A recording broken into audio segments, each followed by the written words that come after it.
Find the general solution of the following differential equation.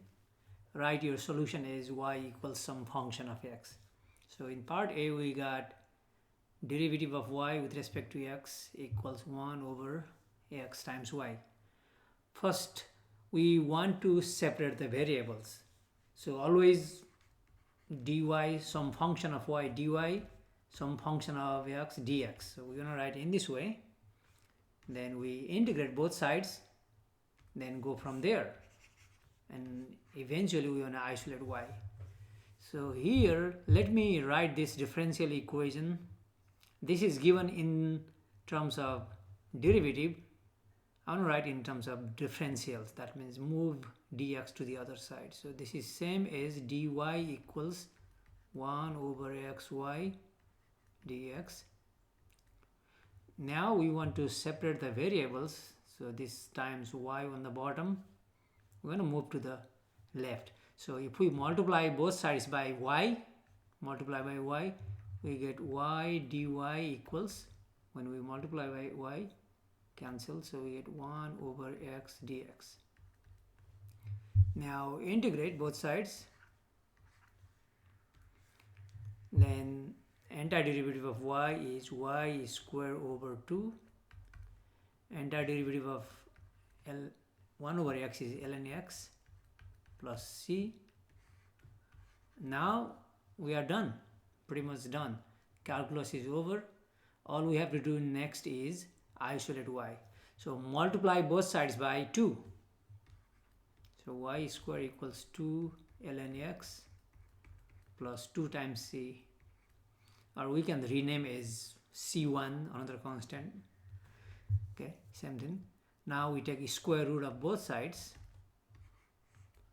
2 ln x plus 2 times c, or just c, plus or minus. Final. Part B, we want to move dx to the other side, so dy equals 1 over 1 plus x squared dx. By the way, 1 plus x squared is a block, so we cannot separate into two parts or move around.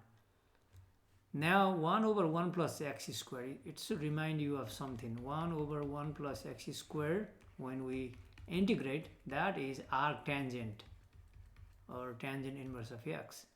So integrate both sides, we get y equals tangent inverse of x plus c, and in this case y is already isolated. Final. Here again we want to move dx to the other side, so dy equals y ex dx. Now this y, factor y, should be moved to the left, for we divide both sides by y. So 1 over y dy equals e to the x dx. Now we integrate both sides, so this is ln of y equals antiderivative of ex is just ex plus c.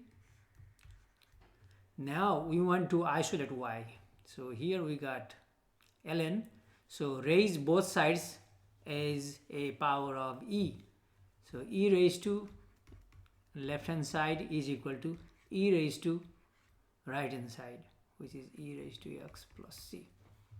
Here e and natural log, their actions cancel, so absolute y equals, you can keep writing in this way, or you can separate into two parts.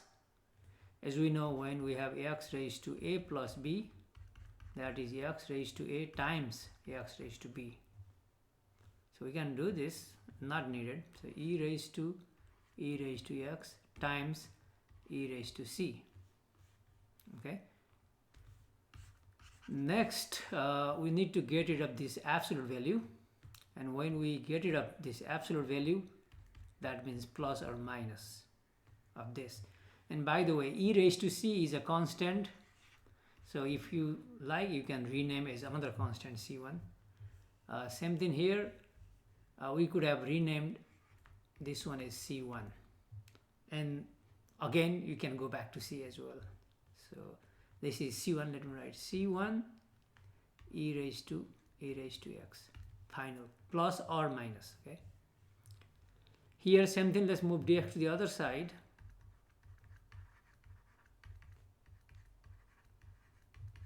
Now we want function of y dy, function of x dx. So 1 over y, this y should be moved to the left and e raised to negative 2x should be moved to the right.